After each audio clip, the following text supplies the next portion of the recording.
Kinasal na sila sila Kamangyan at saka yung boyfriend niya. That's why I truly realize that you're the one I want to spend my whole life with.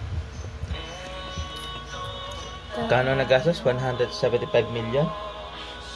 Ewan, hindi pa. Mga nakakaka lang nila eh.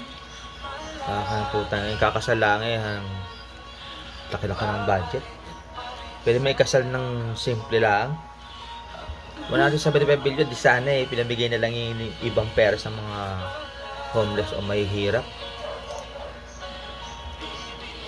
Ba? Mababash ka. Tapos maghihiwalay din naman. Nagpakasal ng ganyang kalakalaking budget. Tapos maghihiwalay din naman. Ingat yan.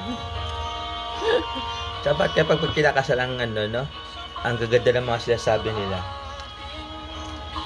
Kaya pag wala na. Walay na rin yan. Lahat ang pinabatang kasal sa social media naghihiwalay.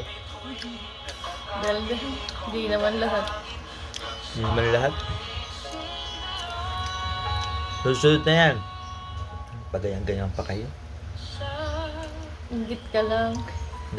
Mga minamahal, ang kasal ay hindi content na Oo, pwedeng hindi nga content eh. Oo nga, di nga content yan. Lintik naman ang mga video nila Tapos ipopost nila yan. araw-araw sa tiyaga Alangan vlogger sila eh. pagmamahal. Naging vlogger lang Lintik ang ginasos Patunay Kaya kung yung papakasal kayo gagastos ng malaki. sa bawat isa.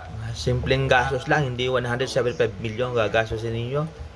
Or milyon ang gagastosin ninyo para lang sa kasal ninyo. Ganito. Mas maghihiwalay din naman. Excited na magkaanak. Dahil alam ko na meron silang mabuti, maalaga, mga Diyos. Bye!